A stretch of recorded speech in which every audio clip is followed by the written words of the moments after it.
Iya, biar bisa ininya. Oke, kita juga live YouTube ini Ramani ya. Kita bisa mulai Ramani? Silakan. Silakan ya. Selamat malam, Namo Buddhaya, Satyatu, Pak Ramani. Selamat malam. Ya, terima kasih telah bergabung dalam Dhammasakata online kita yang keempat. Sungguh luar biasa kita mendapatkan kesempatan untuk bisa mendengarkan dhamma dan saling berdiskusi pada hari ini, walaupun Bapak Ibu memiliki waktu yang sangat terbatas, tapi tidak sempat tetap menyempatkan. Terima kasih. Pada hari ini kita akan mendengarkan tema yang sangat luar biasa sekali, yaitu manfaat meditasi pada kesehatan. Narasumber kita adalah Pandita Doktor atau saya panggilnya Ramani Metasari ya. Beliau memiliki gelar MM, Magister Management, di belakangnya lagi ada CPS. Nah, ini sungguh luar biasa sekali. Berarti sudah CPS itu Certified Public Speaker ya. Nah, ini adalah kesempatan bagi kita untuk mendengarkan satu tema yang sungguh luar biasa. Nah, sebelum kita memulai, alangkah baiknya kita memulai dengan kita membacakan nama Karapata terlebih dahulu ya. Sebelum kita memulai, ada beberapa peraturan yang saya akan bacakan. Ramani Meta, apakah ingin videonya mereka ditampilkan? Ya, silakan. Silakan ya, mereka juga. Nah, Bapak Ibu, kami harapkan nanti pada saat acara berlangsung, videonya dihidupkan supaya Ramani sebagai narasumber bisa melihat dia berbicara dengan siapa. Ya. Kemudian silakan untuk ditampilkan peraturannya terlebih dahulu sebelum kita memulai.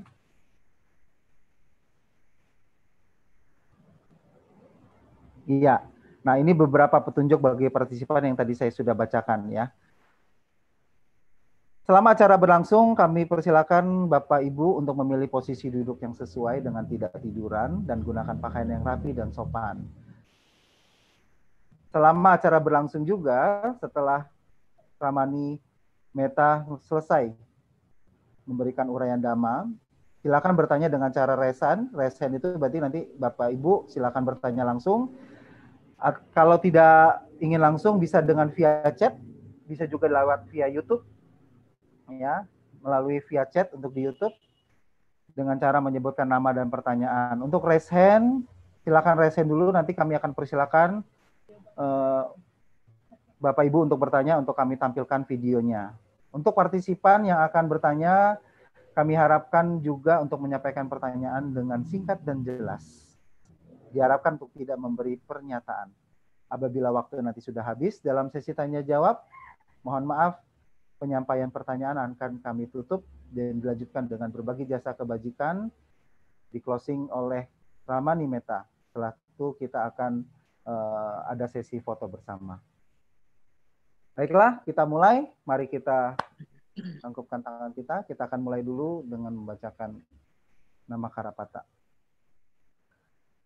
Arahang sama sambuddho bhagawa buddhang bhagawantang abiwademi swakato bhagawata dhammo dhammang namasami supati panno bhagavato sawaka sanggo sanghang namami. Nah, terima kasih.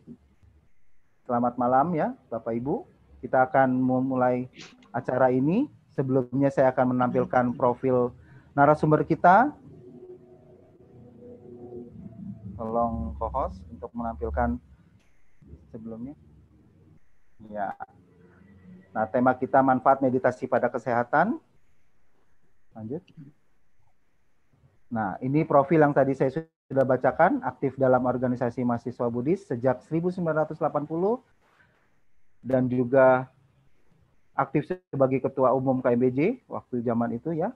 Pendiri dan Ketua Umum Wandani selama 3 periode, Dewan Pembina Wanita Theravada Indonesia, Dewan Pertimbangan Pandita Pengurus Pusat Mangga Budi, salah satu Ketua Yayasan Wihara Jakarta Dhamma Cakra Jaya, dan juga dapat penghargaan sebagai Abdi Dhamma Utama dari Sangga Theravada Indonesia, Pandita Dhamma Rakita dari PP Magabudi atas pengabdiannya sebagai pandita selama lebih dari 30 tahun, Sasana Daja Dhamma Adiapaka Tringsati, Marsa dari Dirjen Dimas Buddha Departemen Agama RI. Tanpa membuang waktu, mari kita lanjut saja dengan menyambut untuk narasumber kita, Ramani Metasari. Silakan Ramani untuk memulai. Ya. Selamat malam. Selamat malam Romo, Ramani, Bapak, Ibu, dan saudara-saudari sedama yang berbahagia. Terimalah Sukihotu, Namo Buddhaya. Saya merasa berbahagia sekali karena banyak teman-teman bukan hanya dari Lampung, tapi juga ada Romo Dr. Alisyaw dari Kalimantan Barat, ya, yang saya kenal baik, Dr. Dharma Kumarawidya. Jadi banyak dokter-dokter juga. Hadirin teman-teman yang bergabung di sini, jangan khawatir, nanti kalau ada yang saya nggak bisa jawab, banyak dokter yang akan membantu ya tentunya. Baiklah, untuk menyingkat waktu, saya mulai dengan tema yang ingin kita bicarakan bersama pada malam hari ini, yaitu manfaat meditasi pada kesehatan. Silakan slide pertama. Slide. Ya.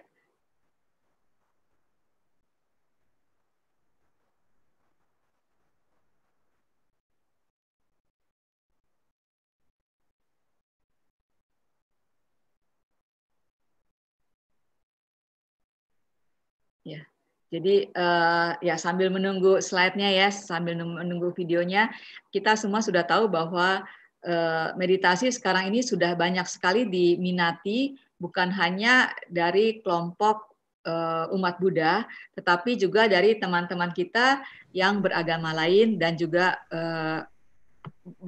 berbagai bangsa, termasuk juga di Eropa, di Amerika, semuanya sudah mulai percaya bahwa meditasi itu sangat berguna dan sudah banyak diminati. Saya pernah, ya kita saksikan dulu video. Silakan.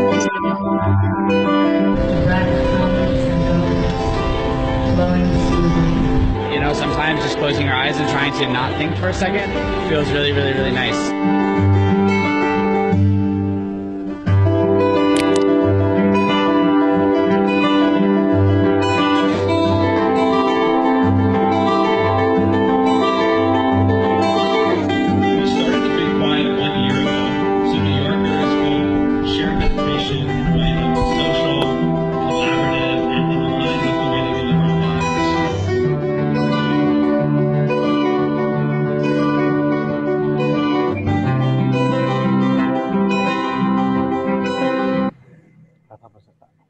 Ya, jadi sekarang meditasi sudah diminati oleh banyak sekali saudara-saudara kita dari mancanegara.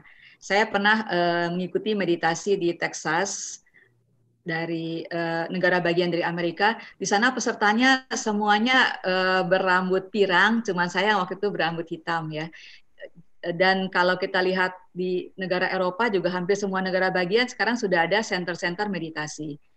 Bahkan meditasi juga sudah masuk sampai ke penjara dan juga di tempat-tempat yang sebelumnya nggak terpikirkan kalau meditasi bisa berkembang di tempat-tempat yang sangat unik dan sangat khusus. Slide, silakan. Slide. Ya, jadi bicara soal meditasi, saya kira semua orang sudah pernah mendengar ya, terutama yang hadir di sini, saya kira semuanya sudah pernah mencoba malah. Kalau dilihat dari Kamus Besar Bahasa Indonesia, meditasi itu artinya pemusatan pikiran dan perasaan untuk mencapai sesuatu, yaitu kebahagiaan atau kedamaian. Tetapi di dalam agama Buddha, meditasi itu sebetulnya lebih dalam lagi, yaitu disebut sebagai cita bawana atau pengembangan batin. Bagi orang yang tidak mengerti, kadang-kadang menganggap orang yang meditasi itu adalah orang yang malas, ya cuma duduk aja ngelamun. Karena meditasi juga sebetulnya bisa dilakukan dalam berbagai posisi, bukan hanya duduk, bisa dalam posisi berbaring ketika kita akan tidur, sebelum tidur kita juga bisa melakukan meditasi, bisa juga pada saat kegiatan sehari-hari. Jadi bisa dalam segala posisi. Sehingga bagi orang yang nggak mengerti mungkin dianggap bermalas-malasan. Padahal bukan itu, ya. Di dalam agama Buddha, meditasi kadang disebut juga sebagai samadhi, yaitu upaya untuk melenyapkan pikiran yang negatif, pikiran yang cemas, gelisah, stres, depresi yang bersumber dari keserakahan, kebencian, dan kebodohan. Dan meditasi juga merupakan upaya untuk mengisi pikiran dengan pikiran yang positif, yaitu pikiran yang bahagia, senang, gembira, dan bersyukur. Dan yang lebih penting lagi di dalam agama Buddha, kalau kita ingin mendapatkan kebahagiaan yang sejati, ingin terbebas dari semua duka, mencapai nibbana, satu-satunya jalan yaitu jalan mulia berunsur 8, kalau disingkat menjadi sila, samadhi, panya. Jadi kalau kita ingin mendapatkan kebahagiaan sejati, maka meditasi adalah mutlak hukumnya. Kalau kita lihat sejarah dari meditasi, ya, meditasi itu sudah diteliti sejak zaman dahulu. Ya. Kalau dahulu kita pernah mendengar ada seorang pertapa Sumedha yang bertekad ingin menjadi seorang sama Sambuddha, dia juga sudah mulai melakukan meditasi atau samadhi. Jadi meditasi sebetulnya sudah dilakukan oleh banyak orang ribuan bahkan miliaran tahun yang lalu. Tujuannya sebagian untuk spiritual. Saya ingat ketika saya sekolah dahulu, guru sejarah saya mengatakan, banyak raja kalau rambutnya sudah beruban, kalau seorang raja melihat ada uban di kepalanya, maka ia lengser ke Prabon, meniti untuk bersemadi, meniti jalan ke surga. Ini tujuannya spiritual. Bisa juga untuk menenangkan pikiran, merawat dan meningkatkan kesehatan. Jadi banyak sekali manfaat daripada meditasi ini. Lanjut. Slide.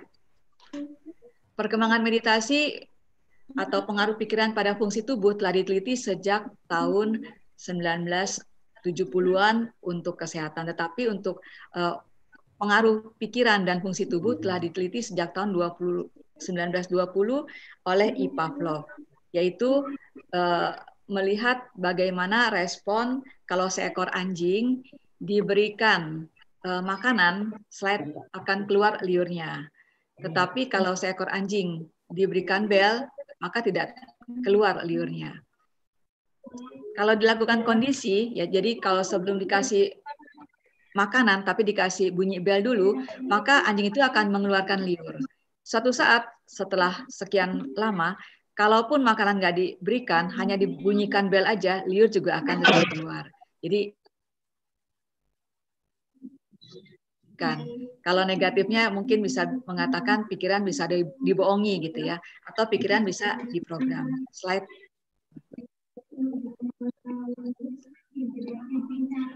Slide. Ya. Dr. Herbert Benson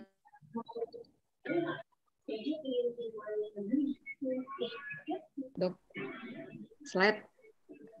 Dr. Herbert Benson dalam penelitiannya mengungkap bahwa meditasi bermanfaat untuk mengatasi gangguan fungsi ginjal, yaitu dengan cara meningkatkan produksi hormon anti-stres yang disebut melatonin atau serotonin dan menurunkan hormon stres yang disebut sebagai kortison.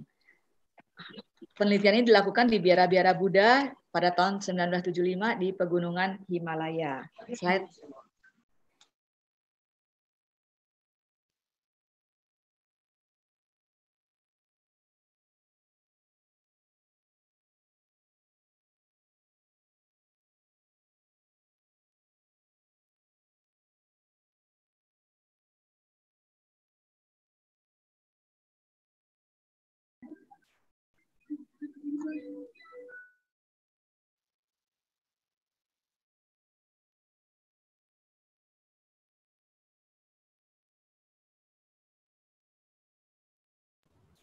Bu Meta, suaranya di mute. Suaranya ya.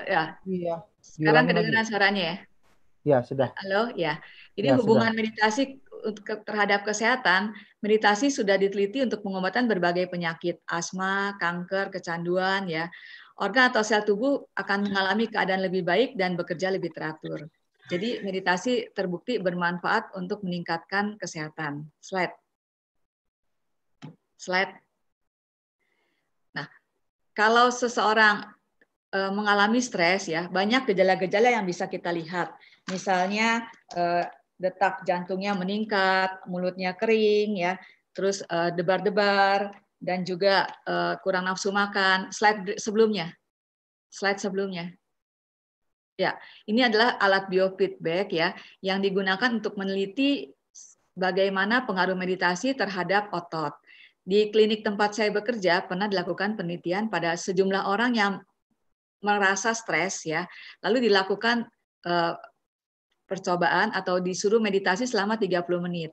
Dan setelah itu dilakukan pemeriksaan dengan alat yang namanya biofeedback, ternyata terjadi relaksasi yang bermakna. Jadi orang yang stres tadinya ototnya pada kaku ya, tegang, konstriksi, dengan meditasi ternyata terjadi relaksasi yang bermakna. Ini dibuktikan dengan alat yang namanya biofeedback. Slide. Pengaruh meditasi terhadap otak ini juga sudah diteliti. Slide. Kita bisa melihat bahwa otak atau permata mahkota tubuh kita ya, itu adanya di paling atas, biasanya sangat perlu untuk dilindungi, sehingga kalau kita naik motor ya atau pekerja di lapangan banyak yang harus menggunakan alat penutup kepala, helm gitu ya, termasuk kalau kita naik motor. Dan yang penting juga jangan sampai dipukul ya, kalau anak nakal jangan sampai mukul kepalanya, jangan sampai cedera ya, karena otak terdiri dari lebih 30 miliar saraf otak yang bekerja dahsyat. Memori otak memiliki kapasitas 30 sampai 70 triliun gigabyte, melebihi memori superkomputer apapun di dunia. Otak yang sangat hebat menggerakkan pikiran. Slide. Ya, ini kira-kira gambar otak ya buat teman-teman yang bukan dokter. Yang di atas adalah otak besar, yang di bawah seperti konde adalah otak kecil. Slide. Fungsi otak vital dalam kehidupan, yaitu sebagai pusat berpikir, penafsiran panca indera, inisiator gerakan, ya otak memerintahkan otot, regulasi organ tubuh, jadi jantung, paru-paru, ya gerakan motorik, sensorik, dan otonom semuanya juga dipengaruhi oleh otak kita. Slide. Kalau kita lihat gambar yang cukup ribet ini ya, kita melihat yang di atas bulat itu adalah otak besar, yang seperti konde itu otak kecil ya, terus di sebelah depannya seperti batang itu adalah batang otak, dan kita lihat ada seperti tali-tali itu adalah saraf-saraf yang mempengaruhi paru-paru, jantung, hati, lambung, usus, ginjal. Jadi semua organ tubuh kita dipengaruhi oleh saraf dari otak kita. Slide. Dan otak kita ini juga bisa mengeluarkan gelombang-gelombang yang bisa diperiksa dengan alat yang namanya EEG atau elektroensefalografi. Slide.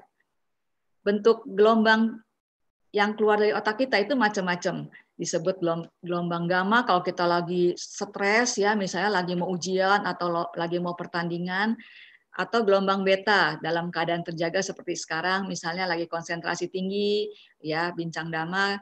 Lalu kalau kita santai, kita meditasi misalnya bisa turun ke gelombang alfa, theta, ataupun delta. Slide.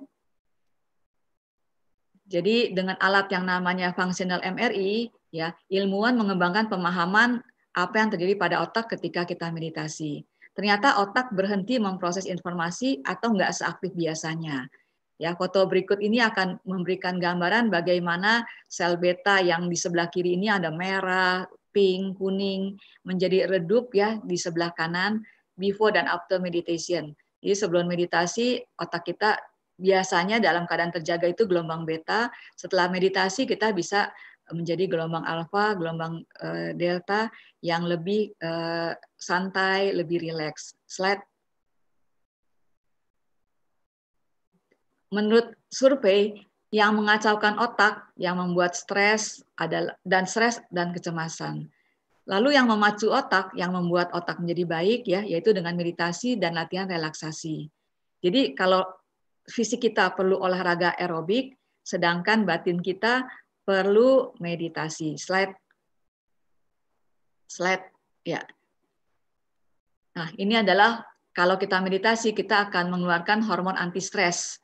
Ya, misalnya hormon DHEA ya, dehydroepiandrosterone, yang mengurangi stres, kurangi gemuk, radang, kanker, mengurangi kerutan fisik sehingga awet muda, nambah semangat, tambah kekebalan tubuh, nambah libido, nambah ingatan supaya lebih tinggi IQ-nya. Slide. Meditasi juga bisa mengeluarkan hormon anti stres lainnya, misalnya GABA, endorfin, dopamin, serotonin, melatonin, yang bisa membantu penyembuhan dan anti penuaan. Jadi bisa lebih awet muda. Slide. Ini kira-kira gambaran ya bagaimana kalau perubahan hormon yang dikeluarkan kalau kita meditasi.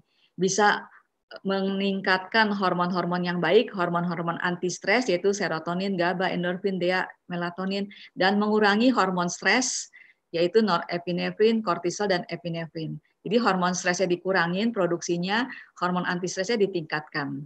Slide.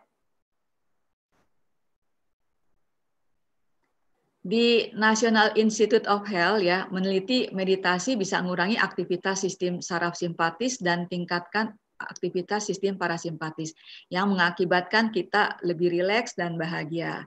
Jadi meditasi mengurangi ketegangan, mengurangi stres dan meningkatkan relaksasi. Slide.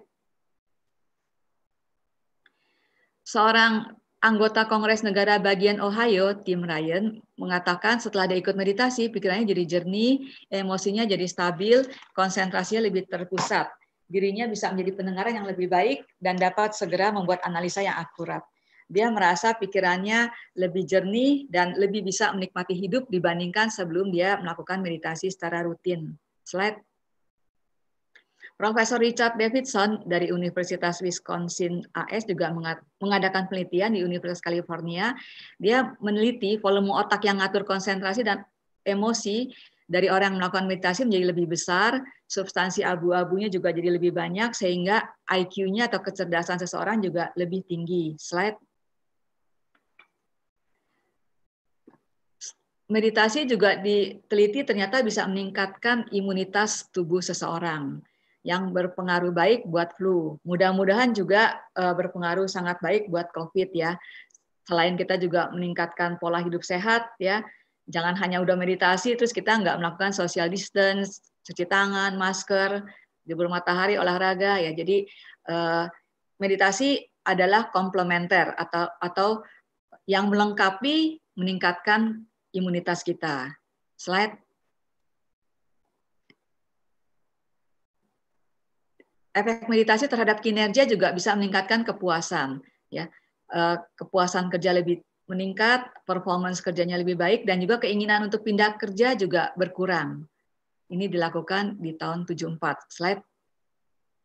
Kemudian seorang pekerja yang melakukan meditasi dia akan lebih antusias dan tahan infeksi. Penelitian oleh R. Davidson dari Universitas Wisconsin menyatakan bahwa setelah 8 minggu latihan meditasi, maka karyawan akan lebih bahagia, lebih antusias atas hidup dan kerja. Efek meditasi ini bertahan sampai 4 bulan setelah riset pelatihan. Produktivitasnya meningkat, absen berkurang, lebih mudah diterima kerja. Konon katanya di Samsung mewajibkan karyawannya untuk meditasi. Slide. Juga di Google dan Facebook ada ruang untuk meditasi. Bante Achandran juga katanya diundang untuk memberikan latihan meditasi buat atlet Olimpiade. Kemudian untuk orang yang merokok, alkohol atau narkoba, dengan meditasi juga bisa mengurangi keinginannya untuk menggunakan obat-obat narkoba, alkohol ataupun rokok. Jadi kalau di sini ada yang hobi ngerokok, mungkin bisa coba ya meditasi, mudah-mudahan bisa mengurangi. Slide. Meditasi juga diteliti bisa mengurangi nyeri atau sakit. Slide. Pada orang yang kalau haid itu sakitnya luar biasa, misalnya dysmenorrhea atau penyakit haid yang tak tertahankan sampai guling-guling kalau lagi haid gitu ya, katanya juga bisa berkurang sakitnya kalau rutin melakukan meditasi. Bagi orang yang sulit mendapatkan keturunan atau infertil, katanya juga bisa berpengaruh baik, bisa berhasil mendapatkan keturunan kalau rutin bermeditasi. Slide. Penelitian di Amerika dan Eropa, meditasi juga digunakan untuk melengkapi penyakit-penyakit seperti alergi sampai asma, depresi, dan penyakit-penyakit psikosomatis lainnya. Slide.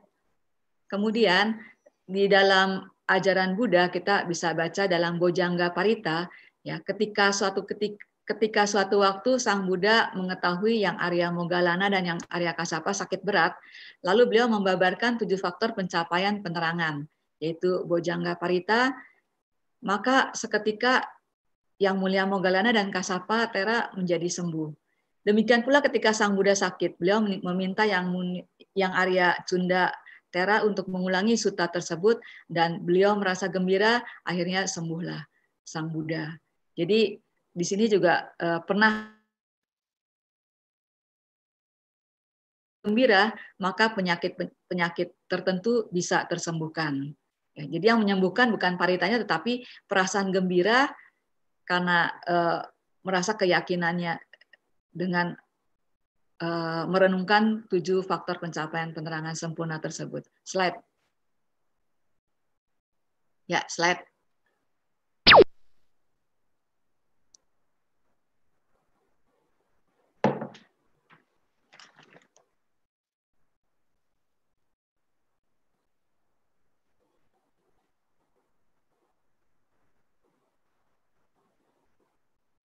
Ya, mungkin ada di antara hadirin yang belum pernah.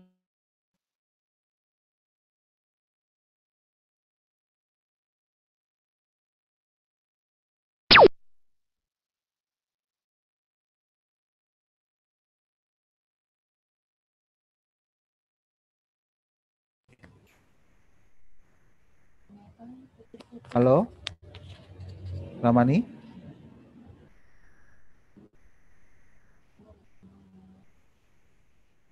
Ya, sepertinya agak ada gangguan. Kita tunggu sebentar ya. Terputus ya, Ramaninya terputus. Nanti kita invite, tunggu sebentar ya. Ya, mungkin ada gangguan sinyal sedikit. Kita tunggu Ramaninya untuk bergabung kembali.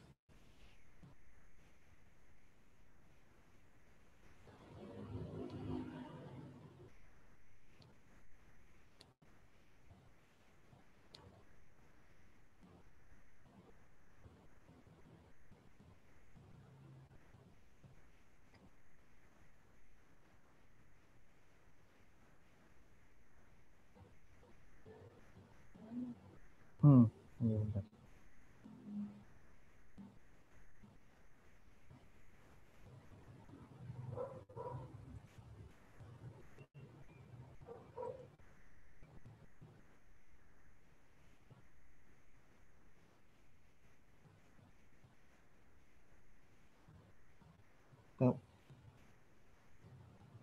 Mohon bersabar ya, kita mencoba untuk menghubungi beliau.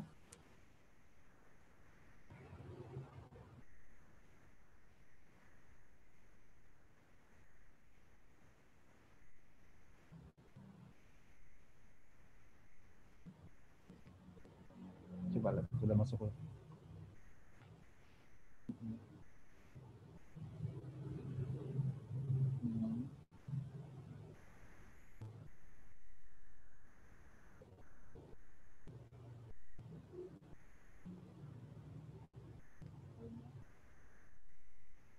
Belum ya.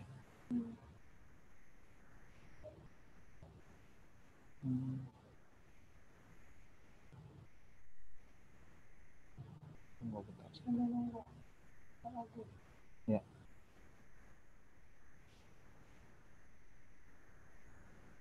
Coba.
Selamat malam.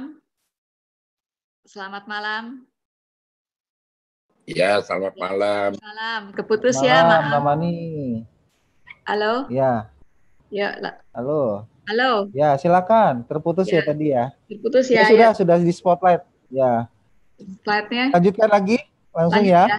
Ya, Fisik, sebentar. Kita akan tampilkan slide-nya. Tadi sampai di sini, Ramani.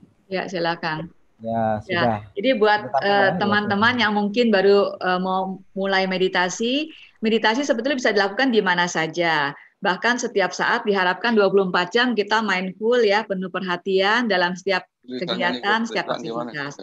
Tapi buat pemula dianjurkan mencari lingkungan yang tenang dan diawali dengan merilekskan badan. Badan yang rileks mulai dari kepala sampai ke kaki, semua harus rileks.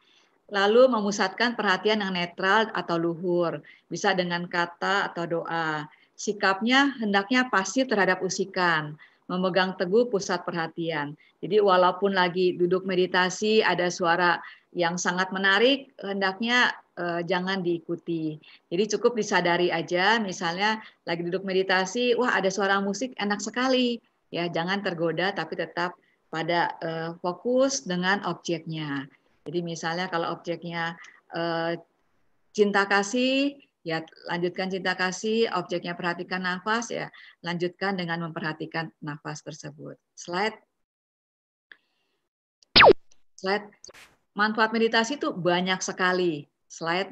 Yang paling umum adalah seseorang yang melakukan meditasi merasakan badannya rileks atau tenang. Slide. Tetapi banyak juga yang merasakan bahagia, emosinya lebih gembira. Slide. Ada juga yang merasa menjadi mudah konsentrasi ya, di sekolah cepat sekali menghafal pelajaran sehingga nilai di kelas menjadi begitu tinggi. Slide. Manfaat-manfaat yang lain bisa sabar ya, tadinya cepat marah, sekarang setelah latihan meditasi dicaci maki masih sabar. Slide. Bisa juga menjadi orang yang harmonis. Slide. Bisa menjadi meningkat kesehatannya. Slide. Bisa juga menjadi cepat bisa tidur, bisa juga tidurnya nyenyak, tidak bermimpi buruk, bangun juga badannya segar. Kurangi stres, kurangi nyeri, kurangi narkoba, kurangi resiko sakit, menyeimbangkan sistem tubuh, meningkatkan produktivitas dan kekebalan tubuh. Slide. Ya, kisah nyata ya. Saya banyak menjumpai pasien yang sulit tidur sehingga ia membutuhkan atau ketergantungan kepada obat tidur. Dan setelah melakukan meditasi ternyata beberapa di antaranya bisa lepas dari obat tidur. Karena obat tidur itu sifatnya adiksi dan toleransi. Kalau sekarang minum 1 mili atau setengah tablet misalnya udah tidur, kalau kebiasaan minum obat tidur maka perlu menjadi 1 tablet, 2 tablet baru bisa tidur. Ya. Kemudian juga ada beberapa pasien saya yang kena tumor menjadi mengecil tumornya, tidak tambah parah setelah latihan meditasi. Kemudian yang sakit migrain, misalnya salah satu guru meditasi yang kita kenal sebagai GONK ya, mendiang almarhum. Apa enggak? Nanda aja. Halo, mendiang Bapak Goenkaji, beliau dulunya punya sakit migrain, beliau seorang pengusaha yang sukses, sudah berobat ke berbagai negara, ke semua dokter-dokter yang pintar, tetapi sakit migrainnya nggak sembuh. Tetapi setelah dia ikut meditasi, ternyata migrainnya sembuh, sehingga dia lalu membangun center-center meditasi di berbagai negara. Ada juga salah seorang teman saya yang sakit lupus, karena waktu itu stres berat ya. Dia sudah berobat, belum sembuh betul, tapi dengan ikut meditasi dia menjadi sehat dan sekarang menjadi energi kembali seperti latihan lagi musuhnya nah. Kemudian Indonesia Raya itu, Indonesia Raya aja yang juga untuk yang sakit penyakit-penyakit psikosomatis lainnya juga banyak yang berhasil sembuh. Karena tubuh dan pikiran itu sebenarnya satu sistem, ya. Dan kalau kita ingat prinsipnya adalah apa yang kita ketahui nggak terlalu penting, tapi apa yang kita lakukan itulah yang penting. Jadi kalau kita udah tahu meditasi ini penting ya, itu memang sangat bermanfaat, tetapi yang lebih penting lagi adalah kalau kita mau melakukannya sehingga kita bisa membuktikan dan percaya. Lanjut slide. Mungkin kita bisa lihat ini ya, slide tentang seorang. Hai people, kita balik lagi di Entertainment News. Dan kali ini ada Fitri Puspa yang menjalani meditasi untuk kanker. Dan seperti apa nih kegiatannya? Let's find out.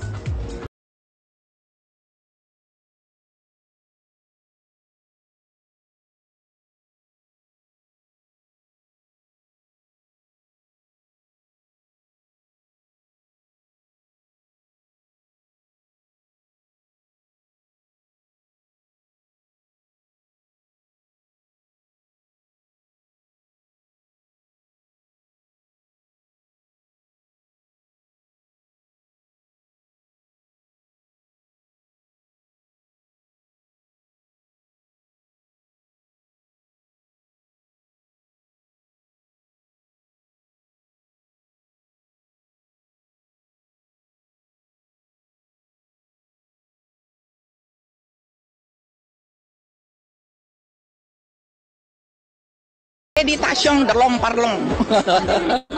Oh itu sama sekali iya. Kalau soal makanan sebetulnya saya sudah dari dulu. Tetapi karena yang namanya itu sakit saya itu ya, cancer itu ada turunan. Maka saya kuat sampai 73 baru kena.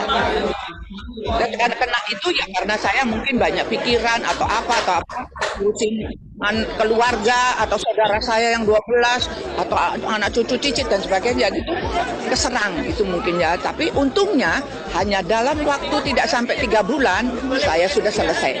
Jadi 2,5 bulan saya di Singapura tambah sakit. Halo, nih besok nggak usah masak siang kan saya pagi mau ke orang. Saya sekarang beli makanan buat orang. Catat plastik sampah. Maaf ini ya. Nggak taunya saya pulang dengan 13 hari meditasi. Gone with the wind, bablas.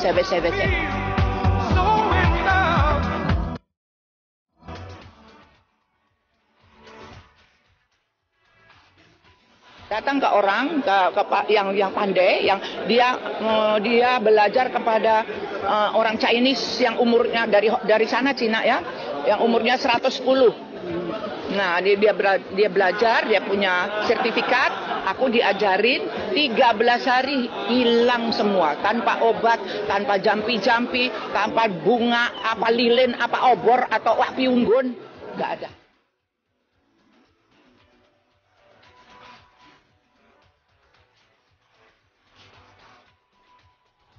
Nah, setelah aku sembuh yang 13 hari, anakku tidak percaya. Saya dibawa lagi ke Singapura, nggak percaya.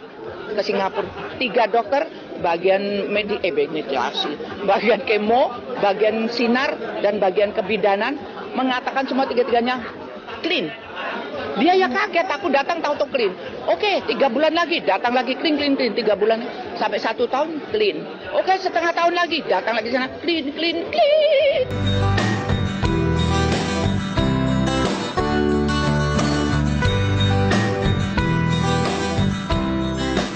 Biasanya anak-anak muda masih belum percaya, masih belum punya kesulitan.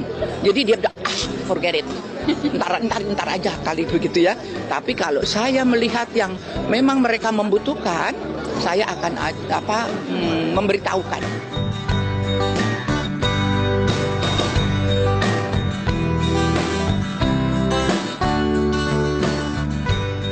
Salah satu bukan pengobatan, jadi penjagaan, karena di sini syaraf tuh nanti akan jalan sendiri mencari titik akupunktur yang rusak. Dengan kita diam, lidah dilipat ke atas, bernafas dengan damai ya, tenang, damai. Nah, itu nanti akan membuat kita dicari penyakit itu oleh dia. Waktu saya sakit 5 jam. Pagi 1 jam, siang 1 jam, malam 1 jam, istirahat setengah jam, 1 jam, istirahat setengah jam, 1 jam. Bebas. Kalau sekarang sehari sekali aja.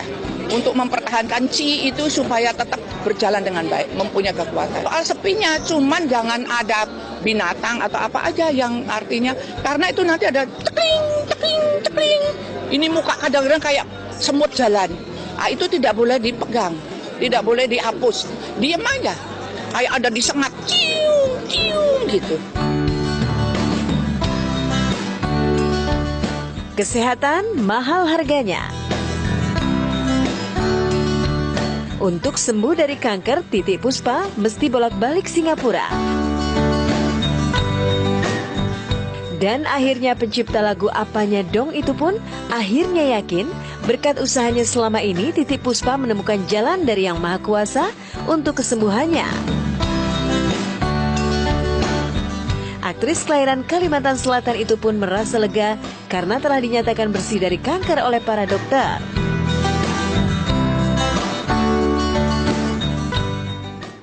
Ingin sehat, cantik, awet muda, meditasi. Ada buktinya? Ada. Tante Titik Puspa. Iya dong, bukti konkretnya seperti itu ya. Sehat terus ya Tante ya. Slide. Ya, jadi apa yang dipikir itu lah yang kita didapat. Pola pikir akan membawa kemana kita akan pergi. Nggak penting siapa kita hari ini, melainkan mau apa jadinya kita besok. Jadi kita hendaknya harus memiliki pola pikir yang baik dan positif. Karena pikiran berasal dari otak. Kalau otak kita sehat, otomatis bisa berpikir dengan baik. Slide. Sumber stres yaitu kalau kita khawatir masa lalu atau takut masa depan. Masa lalu nggak bisa diubah, masa depan tidak pasti. Sang Buddha mengatakan hidup nggak pasti, kematian adalah pasti. Slide. Jadi apa yang harus kita lakukan? Tentu hiduplah saat ini. Kunci dari meditasi adalah sadar setiap saat. Prinsipnya hidup saat ini, bukan kemarin atau besok. Meditasi dalam ajaran Buddha meliputi segala aspek, segala bentuk perilaku. Jadi saat berjalan, berbicara, bekerja, duduk, makan, semuanya kita sadari sehingga kita bisa mendapatkan kebaikan yang optimal. Slide. Kenapa kita harus sadar setiap waktu? Karena kekotoran batin juga muncul setiap saat, setiap waktu. Kalau kita mendengar ucapan yang nggak menyenangkan, timbullah kebencian. Mendengar suara yang menyenangkan, timbullah kemelekatan atau keserakahan. Saat makan, bersentuhan, berpikir, bisa menimbulkan kekotoran batin. Karena itu kita harus sadar setiap saat. Slide. Kesimpulannya ya, jadi pikiran dapat diprogram, dikontrol sesuai keinginan melalui latihan. Tadi kita udah lihat ya bagaimana Pavlov melakukan penelitiannya. Meditasi adalah obat universal untuk penyakit universal, merupakan seni dari hidup. Meditasi bermanfaat meningkatkan kesehatan fisik untuk mencapai kedamaian dan kemajuan spiritual. Ya, di dalam Yamakawagga, slide bab 1, Sang Buddha mengatakan bahwa pikiran adalah pelopor dari segala sesuatu. Pikiran adalah pemimpin, pikiran adalah pembentuk. Bila seseorang berbicara atau berbuat dengan pikiran jahat, maka penderitaan akan mengikutinya, bagaikan roda pedati mengikuti langkah kaki lembu yang menariknya. Bila seseorang berbicara atau berbuat dengan pikiran murni, kebahagiaan akan mengikutinya, bagaikan bayang-bayang yang tidak pernah meninggalkan bendanya. Jadi kita lihat video berikut ini ya, bagaimana juga seorang kakek, slide, bagaimana seorang kakek yang berusia 65 tahun tampak seperti pemuda berusia 20 tahun. Menjadi tua adalah takdir yang harus dialami oleh semua manusia. Namun tentu, jika boleh memilih, kita semua pasti ingin senantiasa awet muda dan tampil prima. Seperti yang dialami oleh Huhai, pria berusia 68 tahun dari Shanghai, China, ini. Huhai menuai banyak pujian lantaran penampilan dan semangatnya yang menyerupai anak muda. Saat melihat wajah dan penampilannya seperti foto di atas, siapapun tak akan mengira jika dirinya sebenarnya sudah kakek-kakek. Malahan, besar kemungkinan semua wanita akan menduga usia Huhai masih 20-an tahun. Namun sebenarnya, seperti dikutip dari laporan Kompas.com, Kamis, tanggal 29 Maret tahun 2018, kakek ini lahir pada tahun 1950, dari orang tua yang merupakan revolusioner China komunis. Ayahnya meninggal sewaktu Huhai masih anak-anak. Hal ini membuatnya beserta ke-6 saudara laki-lakinya dibesarkan oleh sang ibu. Hai sering berlatih beberapa jenis olahraga semasa kanak-kanaknya. Kendati dirinya tidak pernah mengejar karir sebagai atlet profesional, namun semangat muda dan ketekunan Hai dalam berolahraga patut mendapat apresiasi, karena setidaknya stamina dirinya tetap bugar meski usianya kini sudah tak lagi muda. Hai pertama kali menjadi berita utama dan viral di China 2 tahun lalu, saat ia berpartisipasi dalam sebuah ajang pencarian bakat untuk orang-orang berusia lanjut, kakek paling modern, di Shanghai, 2016 lalu. Performa Hai dalam ajang pencarian bakat ini tentunya mengejutkan para penonton dan juri. Betapa tidak, waktu itu si kakek tampanan bugar ini malah tampil bak pria remaja, yang sangat kontras dengan usianya. Dia mengantongi gelar, kakek paling modern. Sejak saat itulah Hai sering tampil di televisi, di majalah mode dan bahkan hingga merambah ke dalam acara modeling. Apa rahasianya? Lantas, seperti kebanyakan dari kita, banyak pihak yang menanyakan apa rahasia awet muda pria berusia 68 tahun ini. Menurut pengakuannya, Hai menyebutkan bahwa rahasia awet mudanya adalah kombinasi dari berbagai faktor. Untuk mempertahankan kebugaran tubuhnya, ia menerapkan latihan yoga, meditasi serta melakukan gerakan menggantung tubuh dengan posisi terbalik selama 30 detik setiap harinya. Dalam laporan di laman Health, terdapat penelitian tentang yoga yang dikenal memang mampu memperlambat datangnya penuaan. Tak hanya mampu melatih kelenturan otot tubuh, jika dipraktikkan secara regular, yoga juga dapat meningkatkan kadar hormon yang mampu memperlambat proses penuaan. Sama halnya dengan yoga, meditasi pun terbukti mampu menghambat datangnya penuaan. Sementara itu dalam laman Your Doctors disebutkan, riset pada tahun 2009 mengungkapkan bahwa meditasi ampuh meminimalkan tingkat stres. Selain itu meditasi juga dapat meningkatkan keadaan pikiran yang positif. Melakukan gerakan menggantung tubuh dengan posisi terbalik seperti yang dilakukan Huhai rupanya juga dipercaya mampu mencegah munculnya keriput serta kerontokan pada rambut. Tak berhenti sampai di situ, Huhai juga menerapkan pola diet. Ia mengonsumsi makanan sehat dalam porsi kecil dan mengonsumsi suplemen kesehatan, termasuk vitamin dan pil kolagen. Tapi, apa yang benar-benar membuat Hai tampak jauh lebih muda daripada usianya adalah sikapnya, dengan memanfaatkan kekuatan berpikir positif dan sugesti diri. Menurutnya, selama ini dia terus merasa berusia 20 tahun dan mungkin akan merasa seperti itu sampai napas terakhirnya. Ia mengklaim, baginya usia hanyalah angka. Dan selama dia merasa muda, angka itu sama sekali tidak mempengaruhinya. Semua orang akan menjadi tua suatu hari nanti, tidak ada cara untuk menghindarinya. Tapi, jika kita merasa tua dan hanya menunggu untuk mati, atau jika kita tidak ingin belajar atau mengalami hal-hal baru lagi, kita benar-benar sudah tua, tidak peduli berapapun usianya, tandas Huhai dengan bijak.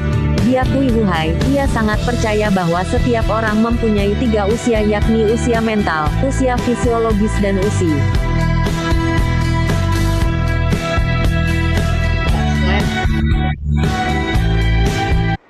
Slide.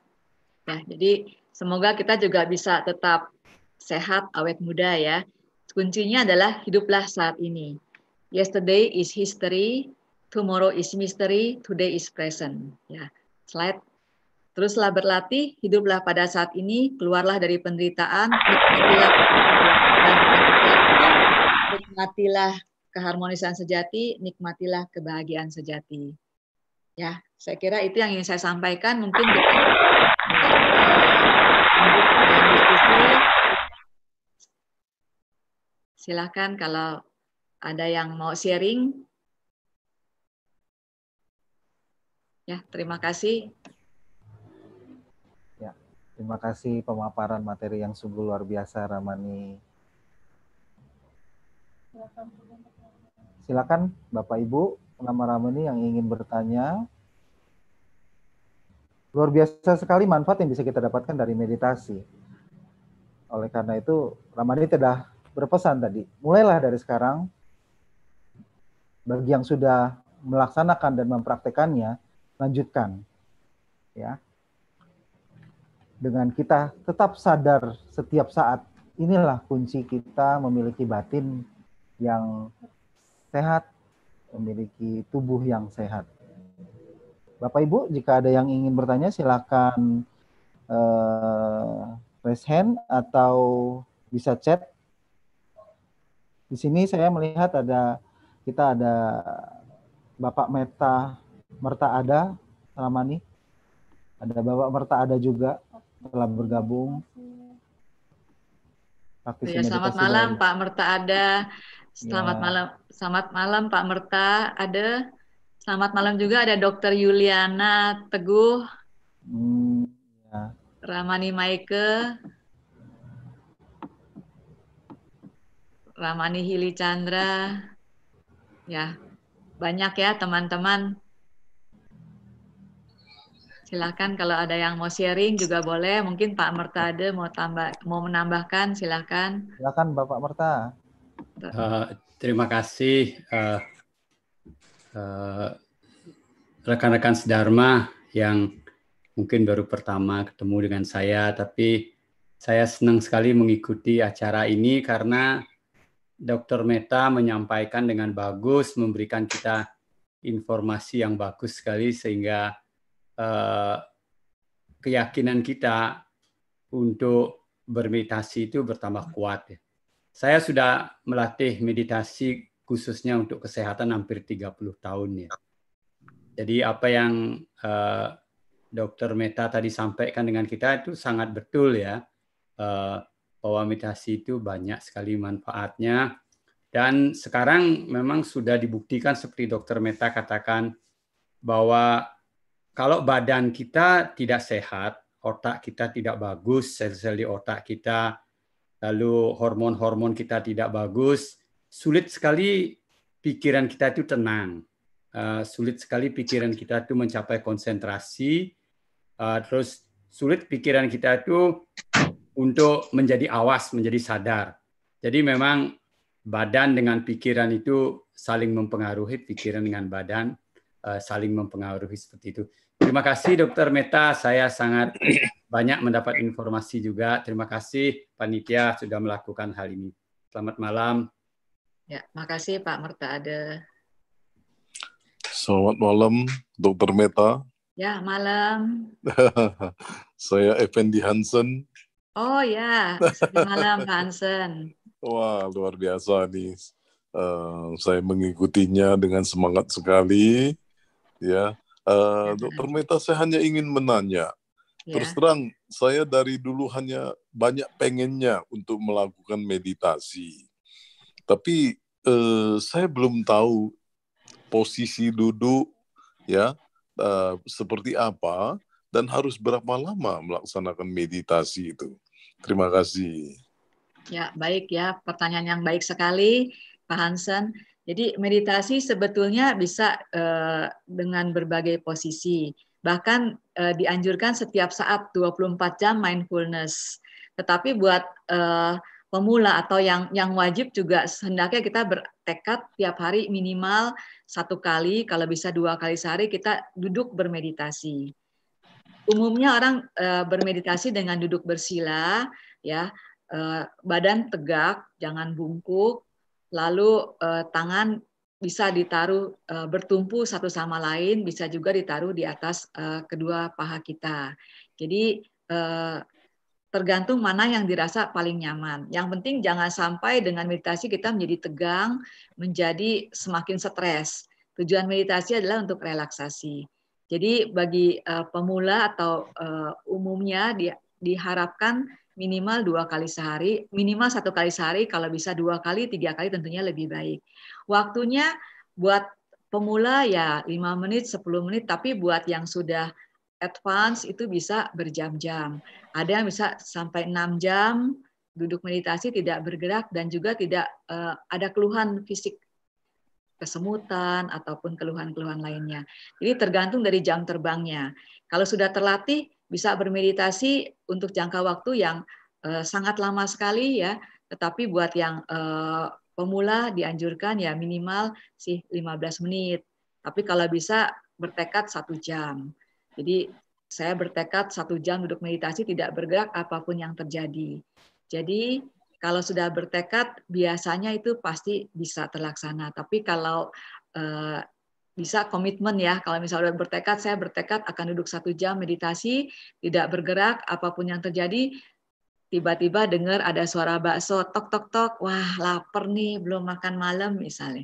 Ya, jadi kalau bisa tekadnya itu. Ya nggak harus 1 jam ya, buat pemula bisa 15 menit, 20 menit, nggak apa-apa. Yang penting kalau bisa komit. Kalau udah bertekad 10 menit ya 10 menit. Bertekad setengah jam. Jangan udah bertekad setengah jam, terus 10 menit, capek terus stop gitu ya. Jadi hendaknya kita tahu juga kemampuan saya ini sejauh mana. Oh sekarang saya udah sanggup setengah jam, ya udah saya bertekad setengah jam. Kalau aduh saya udah mampu 1 jam nih, bertekad 1 jam. Jadi kalau udah bertekad hendaknya ya di komit gitu ya. Kira-kira terjawab nggak Pak Hansen? Terima kasih Bu, luar biasa. Saya hanya pengen tahu, terus konsentrasi pikiran kita ini diarahkan kemana? Soalnya kadang-kadang kan konsentrasi itu susah sekali, banyak sekali pikiran-pikiran yang muncul, itu loh Bu. Jadi kita konsentrasi ke bagian apa segala gitu loh. Baik, ya pertanyaan yang bagus ya. Jadi kalau dalam agama Buddha kita dikatakan banyak sekali objek ya, ada 40 objek meditasi yang bisa kita pilih. Kalau di zaman Sang Buddha beliau bisa mengetahui seseorang cocoknya dengan objek apa. Tetapi pada umumnya yang paling mudah dilakukan atau paling banyak yang cocok adalah dengan meditasi anapanasati atau dengan memperhatikan keluar masuknya nafas dari lubang hidung. Jadi nafas masuk kita amati, nafas masuk, nafas keluar kita amati, nafas keluar. Kita hanya mengamati seperti kita ada di depan pintu melihat ada orang masuk, ada orang keluar, kita tidak ikut masuk dan tidak ikut keluar. Nafas yang normal kadang panjang, kadang pendek. Kita hanya mengamati, tidak mengatur. Karena kalau kita atur itu nanti jadi nggak alami. Jadi kita memperhatikan, tidak mengatur. Ya, nanti kalau pada waktu kita meditasi terus kita terpikir yang lainnya karena emang pikiran kita ini sangat liar ya. Kita bisa mengendalikan fisik, duduk 1 jam nggak bergerak, tetapi mungkin sulit untuk mengontrol pikiran kita untuk tetap pada satu objek walaupun hanya 10 menit misalnya. Tetapi dengan latihan lama-lama itu bisa dilakukan, bisa terlatih. Awal-awal memang masih berkeliaran pikiran, nggak apa-apa, itu normal. Jadi pada waktu kita bertekad, saya ingin memperhatikan nafas yang keluar masuk dari lubang hidung. Tiba-tiba kita teringat, wah besok ini ada yang jatuh tempo ini, saya mesti ke bank, bla bla bla. Nggak apa-apa, kita sadari, oh saya mikirin cek, giro, dan sebagainya. Begitu kita ingat, terus kita kembali lagi ke objek. Atau pada waktu itu kita mendengar ada suara, misalnya anak kita panggil, Pak, ini jamnya makan, misalnya kan. Kita mendengar ya kita bisa catat ya, mencatat, mendengar, tapi kita kembali ke objek semula. Jadi dengan latihan ya pelan-pelan itu mestinya bisa Pak. Tapi memang perlu ketabahan ya, perlu tekad ya. Jadi memang tiap orang nggak sama sih sebetulnya cocoknya dengan objek yang mana. Jadi kalau secara umum mungkin orang yang keserakahannya besar dianjurkan untuk mengambil objek misalnya asubha, atau di zaman dahulu misalnya bisa melihat mayat ya, mayat yang udah membusuk sehingga keserakahannya bisa berkurang. Kalau sekarang ada yang mau melihat mayat yang membusuk, bisa, saya punya banyak teman di bagian forensik ya, bisa main-main ke forensik FKUI untuk melihat bagaimana jeroannya manusia itu ya, yang kelihatannya cantik, ganteng, ternyata hanya sebatas kulit. Kalau kulitnya dikelupas ternyata semua sama saja. Ya. Atau kalau yang suka marah, misalnya dianjurkan mengambil objek metta, cinta kasih. Diharapkan keinginan untuk marahnya itu berkurang karena dia terus mengembangkan cinta kasih kepada dirinya dan juga kepada sekeliling. Jadi tiap orang sebetulnya berbeda, tetapi pada umumnya banyak yang cocok dengan anapanasati atau memperhatikan keluar masuknya nafas di lubang hidung. Gimana terjawab, Pak? Baik, terima kasih Dok. Terus kelas-kelas meditasi apa ada nggak Dok ya, yang tertentu begitu, jadwal tertentu gitu? Kelas meditasi hampir di semua wihara ada ya. yang menjelang COVID ini memang banyak kendala. Kalau nanti mungkin COVID sudah berlalu, kita bisa melihat lagi jadwal-jadwal meditasi di berbagai wihara. Hampir semua wihara ada jadwal rutin meditasi. Tapi kalau memungkinkan, saya menganjurkan ikut 1 kali long retreat, biasanya 10 hari. Dalam retreat 10 hari itu, kita akan bisa melakukan meditasi dengan punya bekal yang cukup untuk kita lanjutkan di kehidupan sehari-hari. Tapi kalau belum berkesempatan ikut retreat selama 10 hari, ya bisa ikut di wihara yang setiap minggu biasanya ada 2-3 kali ya, atau di hari-hari tertentu ya bisa bersama-sama teman-teman mungkin bikin grup, kita meditasi bersama, yang sekarang juga banyak kita kenal sebagai one day mindfulness, kecuali kalau COVID masih belum reda ya, kalau COVID sudah berlalu atau sebelum COVID itu banyak sekali yang namanya ODM, One Day Mindfulness. Tapi sebetulnya dianjurkan sih every moment ya, every moment mindfulness, karena seperti saya uraikan tadi ya, jadi hendaknya kita berkesadaran penuh setiap saat dalam posisi duduk, tidur, jalan, makan, dan juga aktivitas sehari-hari. Tapi minimal kalau bisa 1 kali sehari, jangan dilewatkan, bertekad untuk bermeditasi. Ya, mengenai waktu terserah, kemampuan masing-masing orang nggak sama ya. Kalau bisa sih dianjurkan 1 jam minimal. Ya, mudah-mudahan terjawab ya Pak Hansen. Gitu ya. Terima kasih sekali. Sama-sama. Ya, terima kasih. Ya, terima kasih. Ya. Berikutnya ada pertanyaan langsung ya. Saya mute dulu ya Ko Fendi Eng ya. Selanjutnya nanti ada dari Redmi, saya minta unmute Ramani. Silakan dari yang Redmi, Bapak Redmi ini apa? Silakan. Tolong mic-nya dinyalakan dulu, Redmi. Halo. Ya, silakan. Silakan langsung bertanya. Kenalkan namanya ya. Nama saya Sento, Dr. Meta. Ya, Pak Sento. Selamat ya, malam. Saya malam. Pengen nanya dok, kalau kita meditasi cinta kasih, apakah bisa mempengaruhi orang dok? Ya. Dengan membayangkan wajahnya dan menyebut namanya, apakah kita bisa mempengaruhi orang itu dok? Ya, baik. 1. Pertanyaan. Ya. Kedua, saya meditasi itu dalam kondisi setengah jam itu kayaknya berat sekali dok. Kadang-kadang bisa ngantuk-ngantuk gitu. Itu pengaruh apa dok ya? Apa memang pikirannya gimana? Saya sehari sih bisa 2 kali. Kalau nggak pagi, malam sekitar jam 7 gitu dok. Tapi selalu kondisinya kadang-kadang 15 menit, kadang-kadang nggak sampai, kadang-kadang setengah jam. Kalau meditasi cinta kasih dengan menyebut itu mungkin bisa kali setengah jam dok. Apakah yang cocok yang mana dokter? Makasih Dr. Meta. Ya, baik Pak Redmi, selamat malam. Pertanyaan yang bagus ya. Jadi memang meditasi cinta kasih itu bisa mempengaruhi bukan hanya orang, tetapi juga terhadap benda-benda lainnya. Pernah dilakukan penelitian oleh Profesor Enmoto dari Jepang ya. Dia mengambil 3 buah botol air, yang satu diberikan cinta kasih.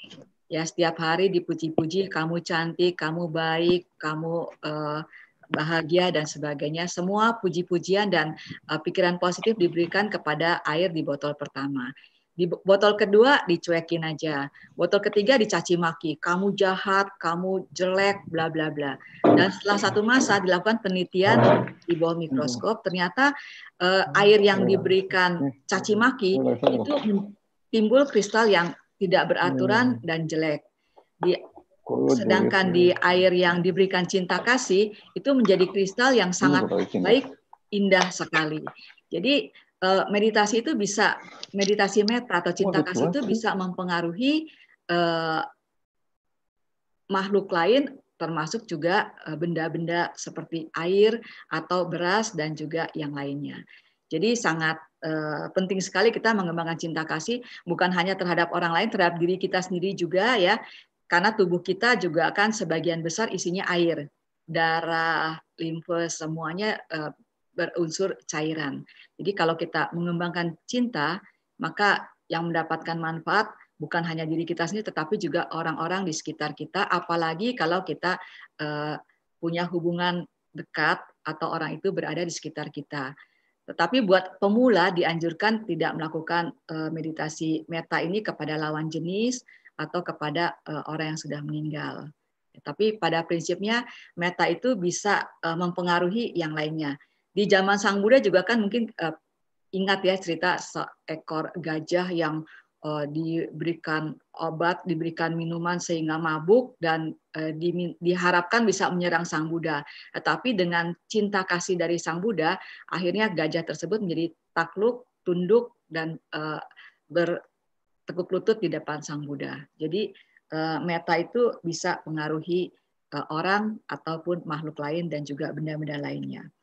Kemudian untuk ngantuk kalau meditasi, memang guru-guru meditasi mengatakan ngantuk adalah musuh meditator, sedangkan sakit adalah sahabat para meditator.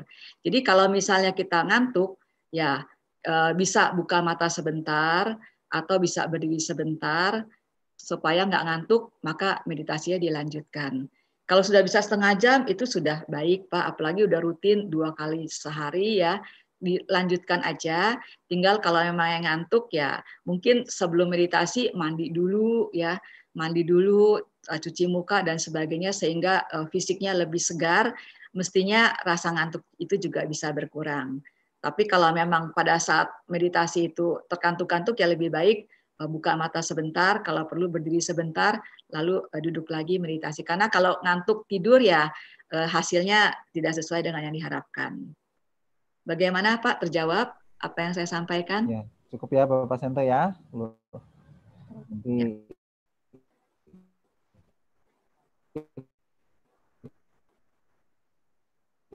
terjawab ya Pak ya.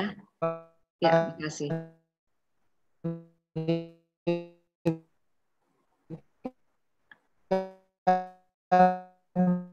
Ramani, ya. Ya, dari halo. Romo. Kita lanjut di pertanyaan dari Yani Dharma. Namo Buddhaya, ya. Halo, kedengaran Ramani? Oh ya, kedengaran. Ini saya tampilkan slide untuk pertanyaan dari YouTube. Kelihatan? Ya, kelihatan. Ya. Ya. Masalah terbesar adalah kemalasan. Bagaimana mengatasi yang satu ini? Ya, memang malas itu adalah salah satu rintangan yang memang harus kita atasi. Malas itu bisa diatasi mestinya dengan motivasi. Ya, kalau kita sudah mengerti manfaat meditasi yang begitu besar, begitu banyak ya, saya kira rasa malas itu bisa diatasi ya. Karena kita biasanya merasa malas kalau belum tahu apa itu manfaatnya. Tapi setelah kita tahu manfaatnya, tentunya motivasi kita akan menjadi besar ya.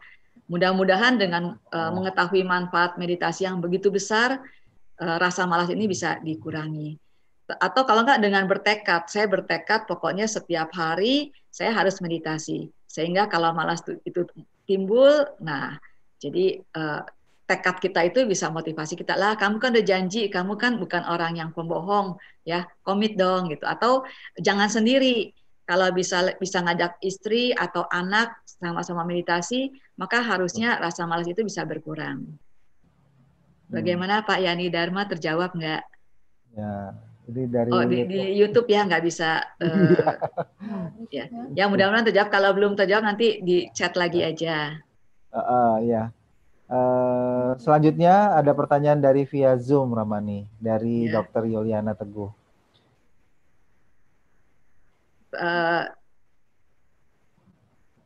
Cara meditasi yang mana lebih baik pada penderita varises di kaki? Ya. Ya, baik, pertanyaan yang baik sekali ya, karena Dr. Yuliana ini adalah seorang dokter spesialis kulit. Ya, jadi kalau meditasi memang banyak metodenya. Kalau metode dari mahasiswa Yado biasanya 1 jam duduk, 1 jam jalan, sehingga ini bisa mengurangi varises. Ya, jadi metode meditasi ada yang duduk, ya, duduk dari pagi sampai sore. Saya pernah mengikuti meditasi yang mulai dari jam 4 pagi sampai jam 9 malam hanya duduk, istirahat 1 jam sekali 5 menit. Tetapi ada juga meditasi yang 1 jam duduk, 1 jam jalan. Nah, untuk yang punya penyakit varises, tentu lebih baik kalau mengambil metode yang 1 jam duduk, 1 jam jalan, sehingga sirkulasi aliran darah mestinya bisa lebih optimal. Bagaimana Dr. Yuliana? Kalau belum terjawab, bisa silakan jawab chatnya lagi ya. Silakan. Tadi ada bagaimana Ibu Dr. Ida. Yuliana? Cukup jelas? Dr. Yuliana. Terima kasih, Dr. Meta. Dr. Ida. Berarti Dr. kita Ida. kombinasi ya, Dr. Meta. Ya. Berarti kita kombinasi antara duduk dengan berdiri, jalan ya? Ya. Ya, jadi memang kalau metode Mahasi Sayadaw itu kita sangat dianjurkan untuk balance. Karena meditasi jalan itu juga terbukti banyak sekali manfaatnya. Banyak juga yang mencapai kesucian dengan cara meditasi jalan. Bahkan meditasi jalan buat kesehatan juga ternyata bagus buat pencernaan.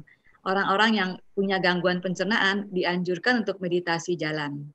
Ya, jadi memang tiap metode ada kelebihannya sendiri, termasuk untuk fungsi pencernaan menurut survei bagus kalau melakukan meditasi jalan. Ya, jadi dengan memperhatikan kanan kiri lalu 3 tahap, 5 tahap, maka keseimbangan tubuh termasuk juga untuk varises tentunya akan lebih baik. Gimana Dokter jawab? Terima kasih Dr. Meta. Ya, makasih Dr. Yuli. Terima kasih atas pertanyaannya, Dr. Yuliana. Selanjutnya kita lanjut ke pertanyaan dari YouTube dari Ida Widiawati Bay. Selamat malam dokter, kalau saya ingin belajar meditasi, apakah harus baca parita dulu? Ya, pertanyaan yang bagus ya. Jadi memang kalau kita mau meditasi, hendaknya kita ada persiapan. Baca parita adalah salah satu persiapan yang baik. Dengan baca parita, pikiran kita menjadi tenang ya, sehingga kita sudah siap untuk masuk ke meditasi. Biasanya bisa lebih cepat fokusnya, tapi tidak wajib. Ya, memang dianjurkan kita baca parita walaupun singkat, kalau bisa panjang ya lebih bagus lagi, tapi tidak harus. Namun dianjurkan. Meditasi saat ini diikuti bukan hanya dari umat Buddha, banyak umat beragama lain yang mengikuti meditasi, sehingga beberapa aliran meditasi tidak ada baca paritanya supaya universal. Saya pernah ke beberapa tempat yang gurunya bukan beragama Buddha, pesertanya juga tidak beragama Buddha, sehingga tidak wajib untuk baca parita. Di negara-negara Eropa dan Amerika sekarang kan meditasi sudah berkembang. Ya, saya pernah ikut meditasi di kota Kaufman, Texas. Di situ pesertanya semuanya orang Amerika, ya, hanya saya yang orang Asia pada waktu itu, dan mereka agamanya bukan Buddhis. Jadi kalau diwajibkan baca parita mungkin juga kurang tepat ya. Dan di beberapa center juga tidak ada patung Buddha, karena hanya pure meditasi aja. Tapi bagi yang umat Buddha di rumahnya ada altar, baca parita itu sesuatu yang menunjang menurut saya. Karena dengan baca parita kita bisa mulai fokus dan meditasi akan lebih cepat konsentrasinya. Bagaimana terjawab, Bu Ida?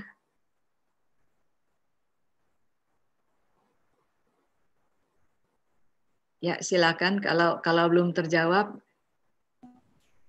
Halo. Ya, itu pertanyaan dari YouTube, Ramani. Oh, pernah dari YouTube. Oh ya udah, nanti kalau belum jelas dijawab di chat lagi aja ya. Silakan di chat. Silakan pertanyaan berikutnya. Kita lanjut, Ramani, dari pertanyaan dari Zoom. Ya. Bentar. Dari Dewi Puspa. Ya. Pertanyaannya adalah, selamat malam Dr. Meta, untuk pemula. Bentar, saya share screen dulu. Selamat malam Dr. Meta, untuk pemula meditasi sebaiknya diawali latihan 10 menit. Apakah ada waktu yang terbaik untuk pemula untuk bermeditasi di pagi atau malam hari? Kira-kira jam berapaan? Ya, pertanyaan yang bagus sekali ya. Meditasi tidak harus 10 menit, tetapi menurut saya kita komit. Jadi kita merasa kita mampunya berapa nih. Kalau belum pernah meditasi sama sekali, misalnya mau 5 menit ya nggak apa-apa. Tapi kalau kita sudah bertekad 5 menit ya 5 menit. Kalau kita bertekad 10 menit ya 10 menit. Waktunya boleh pagi, boleh malam, jamnya terserah. Bisa kalau pagi bisa bangun tidur langsung meditasi, atau mau cuci muka dulu, mandi dulu baru meditasi juga boleh aja. Tetapi bagi pemula dianjurkan di lingkungan yang menyokong. Jadi misalnya kalau pagi itu sepi, nggak terganggu ya, misalnya jam 4, jam 5 ya silahkan jam berapa aja. Kalau kita ikut retret meditasi, biasanya kita mulai dari morning call itu jam 3:30 pagi. 3:30 pagi kita sudah dibangunkan, lalu kita cuci muka, langsung duduk meditasi. Ada juga yang berjalan dulu, meditasi jalan, baru duduk meditasi. Nah, untuk yang metode ada duduk dan ada jalan, biasanya diawali dengan bersih-bersih ya, membersihkan diri supaya nggak ngantuk. Setelah segar, kita mulai meditasi jalan, baru lanjut meditasi duduk. Jamnya setiap orang fleksibel ya. Jadi mana aja yang rasa paling cocok. Tapi kalau kita ikut retret meditasi, biasanya meditasi dimulai jam 4 pagi.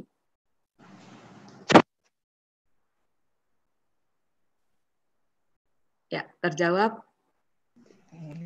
Jawab. Ya. Oke ya. Ya. Lanjut ya, Ramani. Ya, kita lanjutkan silakan. ke ini. Pertanyaan selanjutnya dari Marlina. Widiawati. Ini dari Zoom. Bisakah meditasi untuk penyembuhan?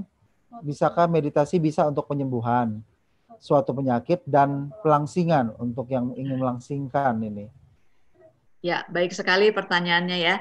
Jadi meditasi seperti kita tadi sudah lihat ya, menurut penelitian memang meditasi berefek positif terutama buat penyakit-penyakit yang disebabkan atau yang ada hubungan dengan pikiran, misalnya yang kita kenal sebagai psikosomatis. Tetapi tadi kita juga mendengar kesaksian dari artis Titi Puspa yang sembuh dari tumor ya, dan juga ada beberapa pasien saya yang sakit lupus, sakit darah tinggi juga menjadi membaik dengan ikut meditasi. Tapi saya anjurkan ya meditasi sebagai terapi komplementer. Jadi sebagai pelengkap. Jadi jangan hanya bergantung pada meditasi, tetapi tetap konsultasi ke dokter, tetapi untuk menunjang kesembuhan ditambah dengan meditasi. Karena penyakit itu banyak sebabnya. Kalau penyebabnya karena virus, misalnya tentu tidak cukup kalau hanya dengan meditasi. Tetapi kalau penyebabnya ada kaitan dengan pikiran, misalnya penyakit stres, penyakit darah tinggi, sakit mah, atau penyakit-penyakit lainnya yang tergolong psikosomatis, misalnya asma, ya itu memang jelas sekali dampaknya. Atau bisa juga ditinjau dari segi tidur. Orang yang sulit tidur, insomnia misalnya karena stres, sulit tidur, maka fisiknya itu menjadi nggak prima. Ya saya kira semua setuju ya kalau malam tidur nggak nyenyak, malah pagi-pagi rasanya badan nggak fit. Ya. Nah kalau ada virus yang nggak terlalu berat aja masuk ke tubuh kita, maka kita sudah akan menjadi sakit. Tapi kalau kondisi kita prima, kalau ada virus yang nggak terlalu kuat, mungkin kita bisa dengan kekebalan tubuh kita bisa menyerang dan kita bisa tidak menjadi sakit. Jadi tergantung apa itu penyakitnya. Ada penyakit yang memang dikarenakan pikiran, tentunya itu sangat efektif kalau kita meditasi. Tetapi kalau penyakit karena cacat bawaan misalnya, itu memang harus dengan pengobatan dokter, tetapi meditasi tetap bermanfaat sebagai komplementer atau pelengkap, penunjang yang mempercepat proses penyembuhan. Karena kalau orang sakit, lalu pikirannya stres, kadang-kadang kumannya sudah pergi, tetapi pikirannya masih ketakutan. Wah, apa betul saya udah sembuh? Wah, jangan-jangan penyakitnya masih ada. Wah, jangan-jangan saya menjadi karier dan sebagainya. Ya. Itu untuk yang pertama, dan yang kedua untuk pelangsingan ya. Jadi memang kalau survei ada yang mengatakan bahwa beberapa orang menjadi gemuk karena ngemil ya, jadi makanan sekunder bukan makanan utama. Nah banyak orang yang ngemil karena stres ya, karena stres akhirnya dia ngemil makan ini makan itu, akhirnya badannya menjadi gemuk. Tapi kalau dia nggak stres, dia nggak ngemil, ya dia bisa mengatur pola makannya, maka dia akan mendapatkan keadaan fisik yang lebih baik, tidak gendut gitu ya, tapi badannya langsing. Tapi itu juga banyak faktor ya. Seseorang menjadi gemuk ataupun kurus itu banyak faktor juga yang mempengaruhi. Jadi tidak semata-mata karena makanan, tetapi banyak yang ada survei yang mengatakan bahwa meditasi bisa membantu membuat badan tidak terlalu gemuk. Antara lain kaitannya dengan stres yang menyebabkan seseorang menjadi sering ngemil, dan ini salah satu faktor membuat seseorang menjadi badannya besar, tidak sesuai dengan harapannya. Bagaimana, terjawab nggak? Ya, itu pertanyaan dari Sri Bengawani Ramani dari Salatiga. Itu, ya. Berikutnya kita tampilkan pertanyaan selanjutnya dari YouTube Ramani. Ini. Berikut pertanyaan dari YouTube dari Marlina. Kalau belajar meditasi 10 sampai 20 menit setiap hari, bagaimana manfaatnya menurut dokter, dan kalau tidak di depan altar bagaimana? Terima kasih. Ya, pertanyaan yang baik sekali ya. Kita meditasi 10 menit, 20 menit kalau rutin itu sangat baik sekali. Dibandingkan satu hari tapi full day tetapi hanya setahun sekali, tentu lebih baik walaupun 10 atau 20 menit tetapi rutin dan berkesinambungan. Ya. Jadi makin lama emang makin bagus, tetapi rutinitas itu lebih penting lagi. Ya, jadi bisa rutin 10 atau 20 menit sehari itu udah bagus sekali ya. Tapi kalau bisa ditambah waktunya tentu akan lebih baik lagi. Untuk di depan altar atau enggak, seperti yang saya sampaikan tadi, tidak wajib. Banyak umat beragama lain yang non-Buddhis yang sekarang sudah tertarik dengan meditasi. Bahkan untuk asisten teacher-nya Goenka ya, itu hampir semuanya atau sebagian besar malah bukan beragama Buddha. Asisten teacher Goenka yang pertama kali datang ke Indonesia yaitu Dr. Polam. Beliau seorang dokter bedah beragama Katolik. Dan juga beberapa asisten teacher beliau yang datang ya, saya sempat bincang-bincang agamanya apa, lalu beliau menunjukkan KTP-nya yang bukan Buddhis, lalu sambil bercanda juga dia mengatakan apa saya harus mengganti agama saya. Ya, jadi memang meditasi adalah sesuatu yang universal, bukan hanya umat Buddha yang boleh bermeditasi, jadi tidak harus di depan altar. Ya, sekarang ini banyak sekali yang non-Buddhis yang mengikuti meditasi karena mereka merasa manfaatnya yang memang sudah terbukti. Seperti yang video yang pertama tadi kan juga di New York ya, kita lihat film video yang pertama di New York juga, negara yang demikian majunya, mereka juga warganya sudah mulai tertarik dan melatih meditasi. Jadi kalau kita yang orang Asia, apalagi yang umat Buddha nggak meditasi, sebenarnya sayang juga gitu ya. Padahal leluhur kita udah miliaran tahun yang lalu, ya mulai dari Pertapa Sumedha udah bermeditasi. Ya, bagaimana, sudah terjawab belum? Ya, begitu ya. Terjawab ya. Dari Marlina ya, pertanyaan dari YouTube Ramani. Yuk silakan. Nah, pertanyaan dari YouTube. Nah itu dia belum ada membalas. Tadi pertanyaan ada berikutnya. Ucapan terima kasih dari Ida Widyawati Bae dari YouTube. Mengucapkan terima kasih atas jawaban dari Ramani. Nah selanjutnya dari belum ada pertanyaan lagi Ramani. Atau kalau ada yang ingin langsung bertanya silakan raise hand.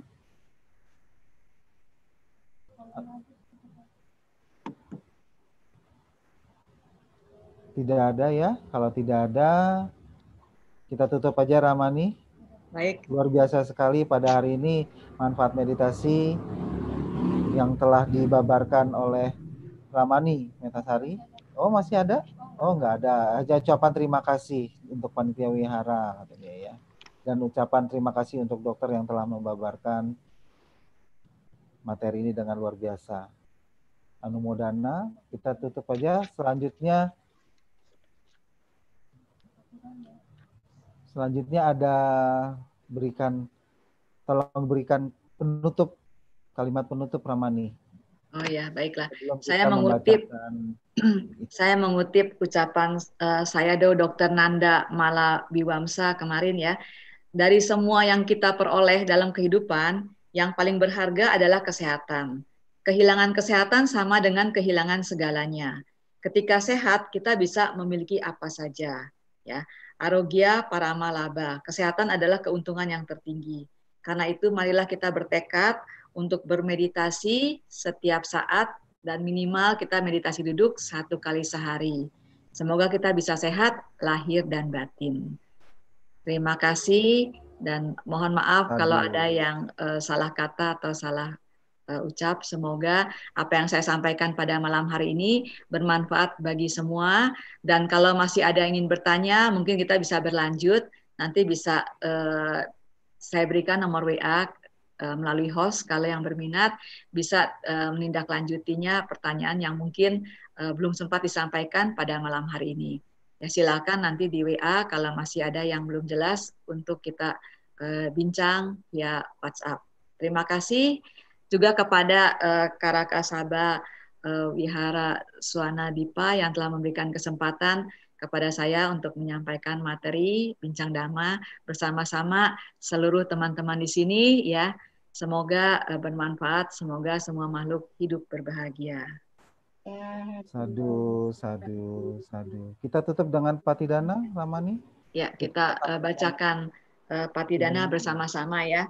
Ya. Punya sidani katasa, yananyani katanime, te sanca bagino hontu, satananta pamanaka, ye pia gunawantaca, mayang mata pita dayo, ditame capya ditawa anye majata werino satati tantilo kasming te bu maca tuyonika pance kaca tuwokara samsa ranta bawa bawe nyatang ye pak tidak name anu modan tute sayang ye cik mang napa jananti Dewa tesang ni wedayung mak yadi nana punyanang anu modana hetuna sabe sata sadahontu